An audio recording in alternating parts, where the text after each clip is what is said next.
welcome to the 12th lecture of our Laws of Motion discussion. In this lecture, we'll discuss a very important concept, the concept of pulley. And this comprises of most of the questions in your competitive examination as well as the various books you are going to solve. So आज हम लोग पुली के बारे में सारी बातें discuss करेंगे और अगले आने वाले लेक्चर्स में भी. सबसे पहले पुली क्या होता है? पुली एक सिंपल मशीन है. वो एक पिक्चर आया था 3 इडियट्स कि दुनिया में हर वो चीज जो इंसान के एफर्ट को कम करे उसको मशीन कहते हैं. Everything which decreases the human effort is called simple machine. तो सबको रेंचो का डेफिनेशन याद रहता है, लेकिन वो क्या नाम था उसका, साइलेंसर, उसका डेफिनेशन किसी को याद नहीं रहता. लेकिन हम लोग के लिए साइलेंसर का डेफिनेशन भी इंपॉर्टेंट है. और आगे से जब आप कभी उसका डेफिनेशन सुनिएगा सही से, वो पिक्चर देखिएगा, पिक्चर नहीं देखना, वो सीन देखिएगा, तो उसमें साइलेंसर इस वर्ड का यूज करता है कि कोई भी मशीन जो होता है ना, उसमें बहुत सारा चीज यूज हो सकता है, लाइक इंक्लाइंड प्लेन हम लोग पढ़े, देन पुली, उसके ऊपर स्ट्रिंग लगा रह सकता है. तो ये सारा वर्ड उसने यूज किया है. ठीक है. So what is pulley? Basically एक सिंपल मशीन है जो कि ह्यूमन एफर्ट को रिड्यूस करता है.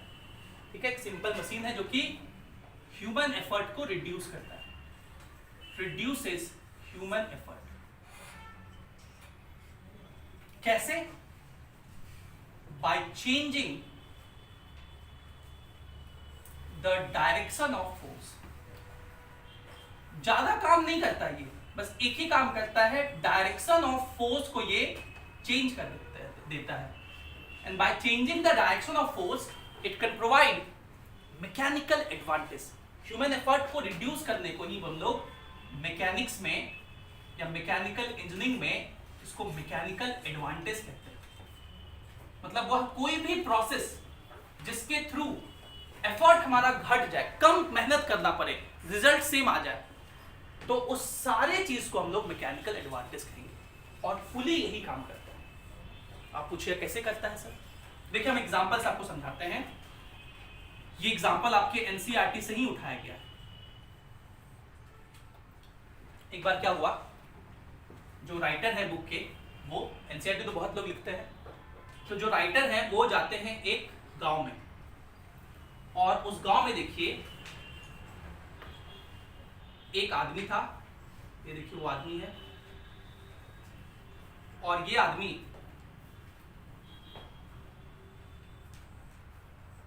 कुएं से एक बकेट को ऊपर खींच रहा है रस्सी की मदद से, स्ट्रिंग की मदद से. इस ऑब्जेक्ट का मास मान लेते हैं 5 kg है, और ये जब इसको ऊपर खींच रहा है तो ये एक्सलेशन कितने से खींच रहा है? लेट सपोज 2 मीटर पर सेकंड. ठीक है. अब इस सिचुएशन को अगर हम लोग एनालाइज करें, ठीक है, एक फिजिक्स के परव्यू से, फिजिक्स के व्यू से अगर इस सिचुएशन को एनालाइज करें, ठीक है, आम आदमी तो कहेगा कि पानी खींच रहा है भाई, खींचेगा, नहाएगा, कपड़ा धोएगा, यही उसका काम है. लेकिन फिजिक्स वाले लोग क्या देखेंगे भाई? लोग क्या देखेंगे कि अच्छा ये 5 kg का ब्लॉक है, लोग 3 ठो फोर्स पर है, एक ठो mg लगा दीजिए, इस पर mg लगा देंगे, नीचे की तरफ कितना, 50 न्यूटन. दूसरा नॉर्मल का तब लगता है जब किसी सरफेस से कांटेक्ट हो, लेकिन इसका किसी सरफेस से कांटेक्ट नहीं, इससे भी कांटेक्ट नहीं है. तीसरा टेंशन धागे में लगता है, यहाँ टेंशन लगाएंगे ब्लॉक से दूर धागे की तरफ. ठीक है. ये ब्लॉक ऊपर एक्सलेट कर रहा है 1 से, तो क्या इक्वेशन लिखेंगे इस ब्लॉक के लिए? T minus 50 is equals to mass into acceleration, 5 2 10.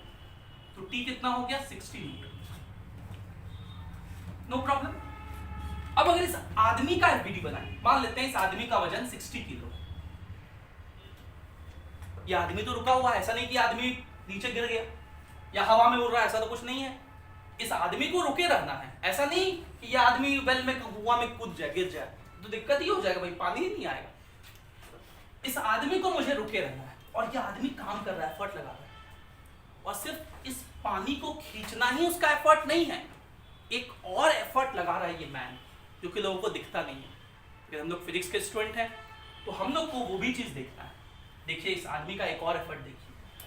इस आदमी का एफबीडी बनाए तो फिर से हम लोग को याद आएगा, दुनिया में 3 फोर्स हम लोग पढ़े हैं, एक तो इसका वेट mg नीचे लगा देंगे 600 न्यूटन, दूसरा ये सरफेस इस पे नॉर्मल लगाएगा n, ये फ्लोर इस पे नॉर्मल लगाएगा इस मैन पे, और तीसरा ये मैन धागे को ऊपर खींच रहा है, धागा मैन को किधर खींचेगा, नीचे, और ये क्योंकि मैन रुका हुआ है तो जितना फोर्स ऊपर उतना ही फोर्स नीचे, सो n का वैल्यू कितना होगा t प्लस 600, तो t का वैल्यू 60 हो गया, तो ये कितना हो गया 660 Newton. And what is this n? This is normal on man by floor, but we know that from Newton's third law of motion that for every action there is an equal and opposite reaction। मतलब अगर ये floor इस man पर n लगा रहा है 600 के बराबर, 660 के बराबर, तो ये मैन भी इस फ्लोर पर उतना ही फोर्स लगा रहा होगा। So therefore force by man on floor कितना होगा 660, और ये भी एक एफर्ट है जो मैन लगा रहा है अपने आप को यहां रुके रहने के लिए, ठीक है, उस जमीन पर वो फोर्स लगा रहा है 660 न्यूटन, और पुली के हेल्प से इस एफर्ट को हम लोग कम कर सकते हैं। अब बोलेगा सर इस एफर्ट को कम करने का कोई फायदा है क्या? बिल्कुल है। इस एफर्ट को, ये जो 660 न्यूटन का एफर्ट है, इसको कम करने से उस इंसान को बहुत इजी फील होगा इस ब्लॉक को खींचने में। व्हाई? बिकॉज अभी जो इस मैन पर टेंशन लग रहा है वो नीचे लग रहा है, इस मैन पर टेंशन किधर लग रहा है, नीचे। 5 केजी के जगह अगर वो 50 केजी का बाल्टी उठाना शुरू कर दे तो हो सकता है ये आदमी गिर जाए, उतना एफर्ट लगा ही नहीं पाए। लेकिन अगर हम लोग एक सिंपल मशीन का इस्तेमाल करें, पुली का, सो इट डजंट मैटर वो कितना केजी का ऑब्जेक्ट उठा रहा है, आराम से वो खींच पाएगा, क्योंकि ये जो नॉर्मल है ना फ्लोर की वजह से ये घट जाएगा। इस पर जो टेंशन लग रहा होगा मैन पे का टेंशन, उसका डायरेक्शन हम लोग रिवर्स कर देंगे। देखिए ध्यान से, अब मैंने क्या किया, मतलब उस राइटर ने क्या किया, इस मैन से कहा कि भाई तुम इतना मेहनत क्यों करते हो, हम लोग फिजिक्स वाले हैं, हम लोग कामचोरी सिखाते हैं फिजिक्स के हेल्प से, तो देखो तुम भी कामचोर बनो। मतलब कि ठीक है सर बन जाएंगे, लेकिन कैसे बनेंगे? तो देखो तुमको एक मशीन देते हैं, ये धागा पकड़ो, इधर में एक पुली लगाया और इस पुली को सीलिंग से टांग दिया और ये धागा यूकर के पास खड़ा दिया और ये ब्लॉक लगा दिया 5 केजी का। ये आदमी बोला कि क्या कर रहे हैं भाई, हो सकता है ये ब्लॉक कम एक्सेलरेशन से एक्सेलरेट करे। बोला नहीं नहीं बिल्कुल उतना सही करेगा, टेंशन मत लो। एक्सेलरेशन अभी भी कितना रहेगा जितना पहले था, 2 मीटर पर सेकंड स्क्वायर। तुम खींचो ना इसको, लेकिन अब तुमको एफर्ट कम लगाना पड़ेगा। चलिए देखिए अब इसका एफबीडी बनाएं, अब इस सिचुएशन को एनालाइज करें। तो इस ब्लॉक का वेट 50 न्यूटन नीचे लगेगा, यहां टेंशन टी ऊपर लगेगा। अब ये धागा इसके ऊपर पास हो रहा है, तो अगर इस मैन का एफबीडी बनाओगे तो देखो अब धागा में टेंशन ऊपर दिखाएंगे, मतलब मैन पे टेंशन ऊपर दिखाएंगे। व्हाई? क्योंकि मैन इस रोप को किधर खींच रहा है, नीचे। मैन रोप को नीचे खींच रहा है, मतलब मैन रोप पर फोर्स नीचे लगा रहा है, सो रोप मैन पर फोर्स ऊपर लगाएगा, ये टेंशन ऊपर होगा। बाकी इस मैन का वेट 60 न्यूटन मतलब 600 न्यूटन नीचे लगेगा, 60 किलो का मैन है, और इस मैन पे नॉर्मल ऊपर लगेगा। इस ब्लॉक के लिए फिर से इक्वेशन लिखिए, ये ब्लॉक ऊपर जा रहा है ना, तो क्या लिखेंगे, t - 50 is equals to mass into acceleration 5 × 10। देखिए टेंशन का वैल्यू अभी चेंज नहीं किया, 60 न्यूटन है। देखिए tension in the string same है, but what happened is because of this pulley the force acting on the man, ये जो टेंशन नीचे लग रहा था अब किधर लगने लगा, ऊपर लगने लगा, तो फोर्स का डायरेक्शन रिवर्स हो गया। Because of that there will be mechanical advantage. इस नॉर्मल को हम एंडैश कहते हैं, ये नया वाला नॉर्मल है। ये मैन रुका हुआ है, जितना फोर्स ऊपर उतना ही फोर्स नीचे। ऊपर कितना फोर्स है, एंडैश प्लस टी, और नीचे कितना है 600, तो एंडैश का वैल्यू कितना हो जाएगा 600 माइनस टी, मतलब 540 न्यूटन। देखिए पहले से कम एफर्ट लगाना पड़ रहा है, पहले 660 न्यूटन लगाना था, अब 540 न्यूटन, 120 न्यूटन ये फोर्स घट गया, 120 न्यूटन से डिक्रीमेंट हो गया। इनफैक्ट अगर मैं कहूं कि इस 5 केजी की जगह 50 केजी कर दीजिए तो और टेंशन ज्यादा लगेगा, मतलब इस मैन पे और नीचे फोर्स ज्यादा लगेगा, और ज्यादा एफर्ट लगाना पड़ता। लेकिन यहां देखिए अगर 50 केजी कर दें तो टेंशन बढ़ेगा, ये टेंशन जितना बढ़ेगा इस आदमी को और उतना आसानी होगा, इस आदमी को और उतना आसानी होगी। क्योंकि देखिए नॉर्मल प्लस टेंशन मिलके 600 लगना है, तो टेंशन अगर बढ़ गया तो टेंशन में जाके माइनस ही ना होना है, तो एन डैश का वैल्यू और घटेगा, इसको कम एफर्ट लगाना पड़ेगा। अब इतना नहीं कि बहुत भारी से लगा दिया आदमी कम का है लटकने लगेगा, ठीक है, वैसा भी नहीं करना है। So this will be the situation. So what is pulley? Pulley is a simple machine, एक बहुत सिंपल सा मशीन है, इसके ऊपर धागा पास करवाते हैं, and what it does, it reduces the human effort, human के एफर्ट को रिड्यूस करता है। और कैसे रिड्यूस करता है? Bye changing the direction of force, direction of force को चेंज करके ये ऐसा काम कर सकता है, और इस बात को हम लोग मैकेनिकल एडवांटेज कहते हैं।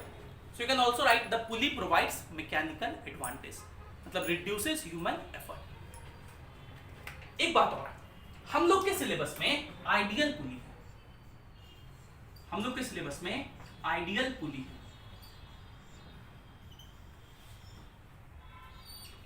हालांकि कुछ लोग रोटेशन में नॉन आइडियल पुली भी पढ़ाते हैं, लेकिन कंप्लीटली नॉन आइडियल नहीं। उसमें एक प्रॉपर्टी हम लोग यहाँ भी फ्रिक्शनलेस पुली पढ़ेंगे, लेकिन आगे हम लोग फ्रिक्शनल पुली भी कहीं कहीं किसी बुक में लिखा रहता है, हालांकि कभी पूछा नहीं आज तक। हम लोग मैकेनिकल इंजीनियरिंग में पढ़े थे कि भाई फ्रिक्शनल पुली में कैसे होता है, उसका एक्सपेरिमेंट करते हैं, ठीक है। तो हम लोग के सिलेबस में मोस्टली जो क्वेश्चन पूछे जाते हैं वो आइडियल पुली पे ही पूछे जाते हैं। और आइडियल पुली की दो प्रॉपर्टी, पहला कि वो मासलेस होना चाहिए, और दूसरा कि वो फ्रिक्शनलेस होना चाहिए। और इस दोनों प्रॉपर्टीज की वजह से दो इंपॉर्टेंट कंक्लूजन निकल के आता है। पहला कंक्लूजन समझिए, अगर हम एक पुली बनाएंगे इस तरह से, जैसे यही वाला पुली है, देखिए इस पुली के ऊपर धागा इस तरह से पास करेगा और एक धागा ऐसे होगा, ये वाला। अब हम लोग ना पुली का ही एफबीडी बना रहे हैं। किसका एफबीडी बना रहे हैं? पुली का। तो सुनिएगा, बिकॉज ऑफ फ्रिक्शनलेस नेचर, जो धागा पास करता है ना, इसमें थ्रू आउट टेंशन सेम रहता है। मतलब अगर यहां टेंशन इस धागे को पकड़ के पुली को खींचना है तो नीचे खींचेंगे ना, यहां पे टेंशन अगर टी दिखाएंगे तो यहां पर भी टेंशन टी ही होगा। मतलब through out the string frictionless nature की वजह से टेंशन चेंज नहीं करता। So because of frictionless nature, the tension in string over the pulley remains same, over the pulley remains same। मतलब ये जो धागा इसके ऊपर पास कर रहा है, दोनों साइड टेंशन क्या होगा? सेम होगा। लेकिन अगर आप लोग जानना चाहें तो मैं आपको बता सकता हूं कि फ्रिक्शनल पुली में ऐसा नहीं होता है, दोनों साइड टेंशन अलग अलग होता है, and we have a formula for that. T1 by T2, अगर ऐसा डायग्राम है ना तो दोनों साइड पुली अलग होगा। T1 by T2 is equals to e to the power pi mu होता है, e to the power pi mu। e एक एक्सपोनेंशियल फंक्शन है, पाई बोलते हैं क्योंकि ये दोनों देखिए इस सेंटर पे 180 डिग्री एंगल बना रहा है, ठीक है। एंगल का अनुसार वो चेंज करता है, यहाँ एक्चुअली होता है थीटा इंटू म्यू, और म्यू होता है फ्रिक्शन कोएफिशिएंट। आगे हम लोग फ्रिक्शन में पढ़ेंगे फ्रिक्शन कोएफिशिएंट। तो इस तरह से टेंशन ये चेंज कर जाता है, ठीक है। आपको भी याद रखने की जरूरत नहीं है, हम ऐसे ही जानकारी के लिए बता दिए, ठीक है, यूज नहीं करेगा। सो पहला पॉइंट क्या हो गया? बिकॉज ऑफ फ्रिक्शनलेस नेचर, जो धागा इसके ऊपर पास कर रहा है उसमें दोनों साइड टेंशन क्या रहेगा? सेम रहेगा। पॉइंट नंबर 2, ये जो धागा है इसको पकड़ के भी तो पुली को खींच सकते हैं ना, तो ऊपर खींचेंगे। ये हम लोग किसका एफबीडी बना रहे हैं? पुली का। ये एफबीडी बना रहे हैं पुली का। ध्यान से देखिएगा, ये एफबीडी गलती होता है इसमें बहुत लोगों से। ये धागे में टेंशन नीचे, यहाँ टेंशन नीचे, यहाँ पुली पे फोर्स ऊपर, इसको हम लोग T' मान लेते हैं। अब दो केस हो सकता है, अगर ये पुली रुका हुआ है तब तो नो प्रॉब्लम, जितना फोर्स ऊपर उतना ही फोर्स नीचे। लेकिन ये पुली एक्सलेटिंग भी तो हो सकता है, ये पुली एक्सलेटिंग भी तो हो सकता है, इसको A लिख लेते हैं। But irrespective of the fact whether this pulley is at rest और एक्सलेटिंग, नेट फोर्स इस पुली पे हमेशा 0 होगा। Why? Because of this massless nature. ये हम लोग जानते हैं कि नेट फोर्स किसी भी सिस्टम पे क्या होता है? मास into acceleration, that is Newton second law of motion. वही तो डिस्कस कर रहे हैं हम लोग। और अगर ये मासलेस है मतलब मास 0, सो एक्सेलरेशन हो ना हो 0 से मल्टीप्लाई होगा तो 0 ही हो जाएगा। अगर एक्सेलरेशन 0 है तो 0 इंटू मास 0, तो 0 ही हो जाएगा नेट फोर्स। अगर एक्सेलरेशन है भी, मान लो 2, 5 कुछ भी, तो 5 गुना मास 0, 0 ही होना है। So net force on the pulley is always 0। Net force on the pulley is always 0। And why this happens? Because of the massless nature of pulley. तो जितना फोर्स हम लोग हमेशा कहेंगे, पुली पर जितना फोर्स ऊपर उतना ही फोर्स नीचे।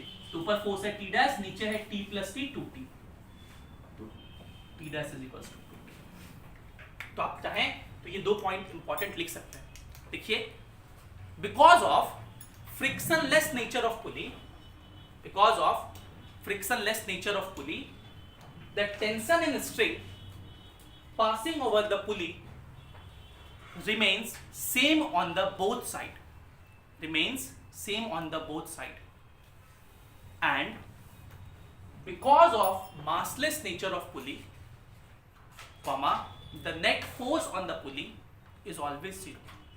The net force on the pulley is always 0, irrespective of the fact whether the pulley is accelerating और नॉन एक्सलेटिंग। इसको लिखिए, फिर आगे बढ़ेंगे। अब हम लोग इन बातों को कुछ क्वेश्चन के हेल्प से समझते हैं कि कैसे पुली एडवांटेज प्रोवाइड करता है, कैसे नेट फोर्स 0 होता है, कैसे टेंशन सेम रहता है। इस बात का कैसे यूज करेंगे क्वेश्चन में, वो सीखते हैं। तो क्वेश्चन है, find m so that the 8 kg block will remain at rest। ठीक है, आपको m की वैल्यू निकालनी है ताकि 8 kg का ब्लॉक रुका है। और मैं आपको कुछ केसेस दे रहा हूं। पहला केस में देखिए, मैंने एक ही पुली का इस्तेमाल किया है। इसके ऊपर से एक धागा पास कर रहा है, इधर ये m है और इधर ये कोशिश करना नहीं सीधा बने, ये थोड़ा सा मेरा टेढ़ा बन गया है। ये कोशिश करना एकदम सीधा लाइन बने। और ये 8 kg का ब्लॉक है। दूसरा केस में आप लोग अटेम्प्ट कर सकते हैं, इसको कीजिए अटेम्प्ट, सॉल्व कीजिए, वीडियो पॉज करके चाहे तो सॉल्व कर सकते हैं। ये दूसरा केस है, तो किस तरह से सीधा बनाना है। ये m है,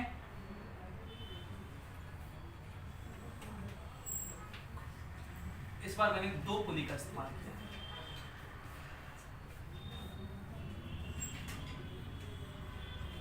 ये 8 kg का ब्लॉक है।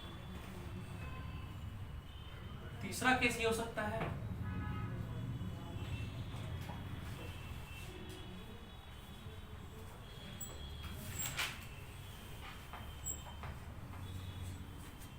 ये m मास का ब्लॉक हो गया, ये एक पुली, ये अगला पुली,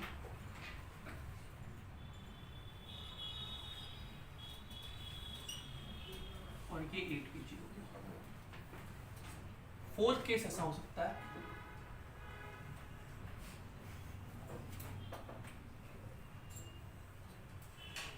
ये पुली, ये m मास का block,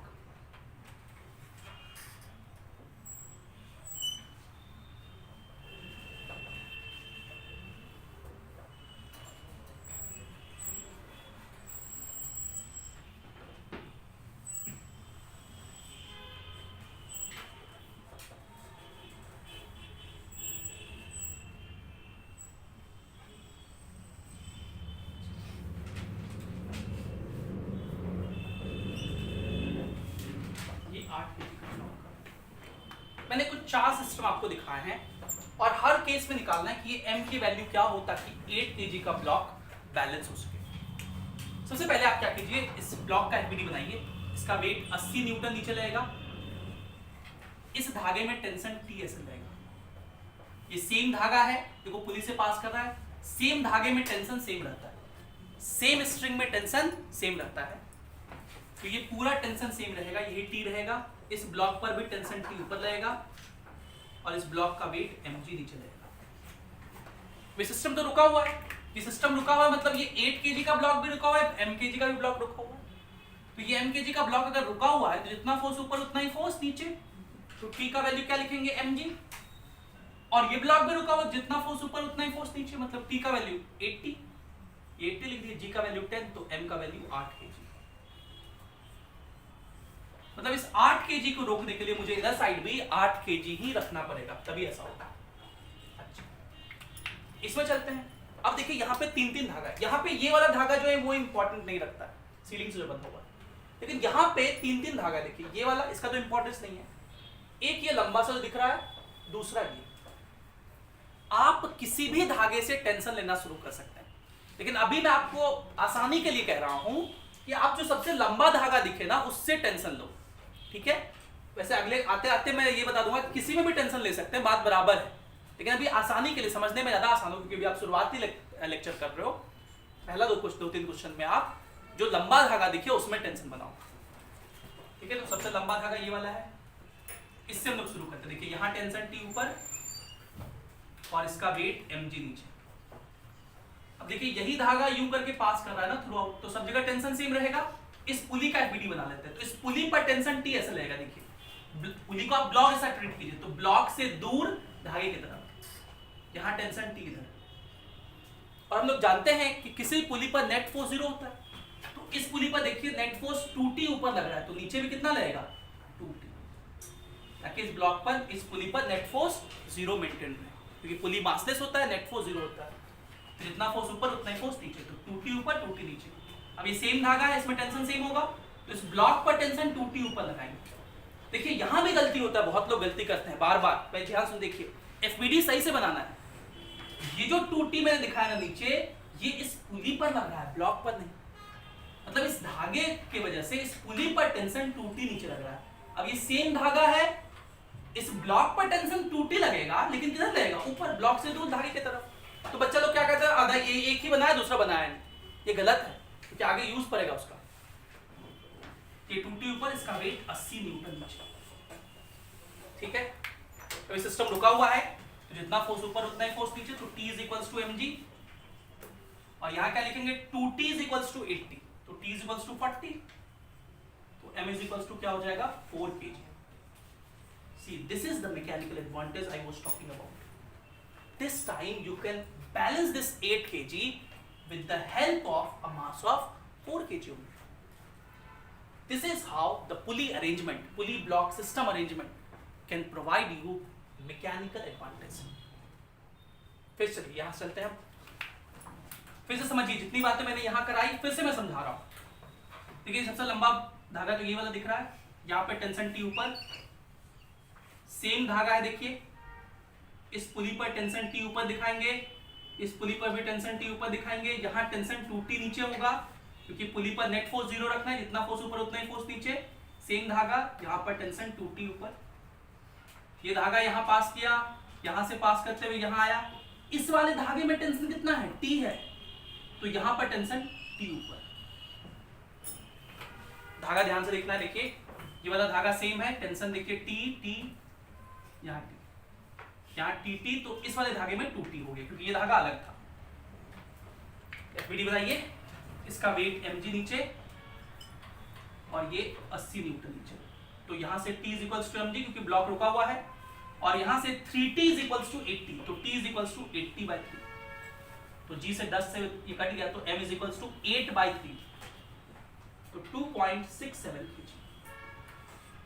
Now this time you can balance the same 8 kg block with the help of 2.67 kg block. Another mechanical advantage. इससे भी ज्यादा इफेक्टिव सिस्टम ये है। फिर से समझिए, देखिए अब यहाँ कौन सा लंबा धागा है, कुछ भी नहीं कर सकते, तो कहाँ से चले सर, तो मैं जान करके ना, मुझे पता है अगर मैं इधर से चलूंगा तो आसानी होगा, ठीक है, लेकिन मैं जान करके इधर से चल रहा हूँ ताकि थोड़ा सा उल्टा भी आपको समझ में आए। एक्चुअली होता ये है कि इधर से जब चलते हैं तो यहाँ T होगा, यहाँ TT, इसमें 2T हो जाएगा, लेकिन उल्टा चलेंगे ना, देखो क्या होगा, यहाँ से हम लोग चलते हैं, ये 80 न्यूटन, यहाँ T ऊपर, ठीक है, तो इस वाले धागे में यहाँ T नीचे पुली पर। हम लोग जानते हैं कि इस धागे में जो भी टेंशन होगा इस धागे में वही होगा, क्योंकि सेम धागा है ना, और ऊपर ऊपर होगा दोनों। अब ये तो टेंशन कितना होगा ताकि इसको बैलेंस कर ले, तो हम लोग जानते हैं जितना फोर्स ऊपर उतना ही फोर्स नीचे। अब ये टेंशन मान लीजिए टी डैश है, तो ये टी डैश ये भी टी डैश, तो ऊपर कितना हो गया 2 टी डैश, ऊपर कितना हो गया 2 टी डैश और नीचे कितना है टी, तो टी डैश कितना होगा टी बाय 2, तो ये टेंशन कितना हो जाएगा टी बाय 2, मतलब ये भी कितना हो जाएगा टी बाय 2। तो जब टी नीचे हो दोनों दो भाग में बांटना हो, ऐसे भी सोच सकते ना कि भाई इस पर नीचे लग रहा है टी, दो भाग में इक्वली बांटना है, तो टी बाय 2 करते चलेंगे। सिमिलरली यहाँ पर ये धागे में टेंशन कितना है देखिए टी बाय 2, तो यहाँ कितना हो जाएगा टी बाय 4, तो यहाँ टी बाय 4 नीचे, यहाँ कितना हो जाएगा टी बाय 8 और यहाँ टी बाय 8 ऊपर, यहाँ mg नीचे। इसलिए मैं कह रहा था ना कि अभी लंबा वाला में ऐसे चलो, तो कि टी बाय वाले में थोड़ा सा दिक्कत होता है, हालांकि दिक्कत होना नहीं चाहिए क्योंकि मैंने कोशिश की आपको कि पूरा एकदम एक चीज समझा सकूं कैसे आया, ठीक है। लेकिन अगर दिक्कत हो आपको तो आप चाहो तो यहाँ से शुरू कर सकते हो, लेकिन कोशिश कीजिए कि दो तरीके से करें, यहाँ से भी टेंशन शुरू करके यहाँ तक पहुंचे 8t आना चाहिए, और इधर से करें तो t से चल के t बाय 8 तक पहुंचे। आंसर सेम होगा दोनों केस में, लेकिन टेंशन का दिखाने का तरीका अलग है, ठीक है। ये सीखना है आपको धीरे धीरे। तो ये ब्लॉक रुका हुआ, जितना फोर्स ऊपर उतना ही फोर्स नीचे, तो t by 8 is equals to mg, ठीक है।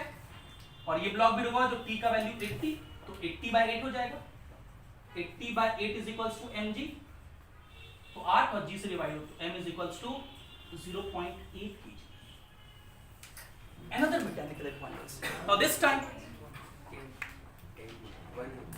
सॉरी ये 8 कटेगा 10, ये 10 से कटा 1 kg. सॉरी ये कितना होगा 1 kg. Another mechanical advantage. Now this time you can balance the 8 kg block with the help of 1 kg only. So एक सवाल बहुत बार बच्चे पूछते हैं कि सर ऐसा नहीं बहुत सारा पुली लगा दें मतलब 0 kg से रुक जाए, नेवर। देखिए हो क्या रहा है ना, घटते जा रहा है, लेकिन एक प्रोपोर्शन में घट रहा है, इसको छोड़ दीजिए। लेकिन ये जो सिस्टम है ना, इसमें हमेशा 2 टाइम्स घटते जाता है। जैसे अगर 2 पुली मैंने इस तरह से लगाया ना, देखिए 8 का आधा 4 हो गया। अगर मैंने इस तरह से 4 पुली लगाया ना, ठीक है, तो 2 टाइम्स घटते जाएगा। 4 पुली है ना, इसमें 2 में 4 हुआ था, ठीक है, तो 2 दूनी 4, 4 है तो 4 दूनी 8, इसलिए 8 बाय 8 1 हुआ था। तो कितना भी लगा दो तो डिवाइड होना है, तो ऐसा थोड़ी कि 8 में कुछ डिवाइड करने से वो 0 हो जाएगा। कितना भी पुली लगा दो 0 थोड़ी होगा, कम होते जाएगा जरूर। और ज्यादा पुली लगा देंगे, 16 पुली लगा देंगे तो और कम हो जाएगा, बहुत टाइम्स कम हो जाएगा, ठीक है, 0 पॉइंट समथिंग होते जाएगा। लेकिन ऐसा नहीं कि वो 0 हो जाए, ऐसा थोड़ी कभी नहीं होगा कि कुछ भी मास नहीं रखे और इधर वो बैलेंस कर ले, कुछ ना कुछ रखना पड़ेगा, कम भले हो जाए, ठीक है। So we discuss only one thing. What is pulley? A simple machine which reduces human effort and hence provides mechanical advantage by changing the direction of force. And we discussed how it provides mechanical advantage. And we discussed that in our syllabus the most important point is ideal pulley. And what is an ideal pulley? A pulley which is massless as well as frictionless. Because of frictionless nature, the tension in the string passing over the pulley remains same. And because of massless nature, because of frictionless nature, the tension in the pulley, the tension in the string passing over pulley remains same, and because of massless nature, the net force on the pulley is always zero, right? So this completes our today's lecture. With this we will meet in next lecture. Thank you for being with us. Have a great day.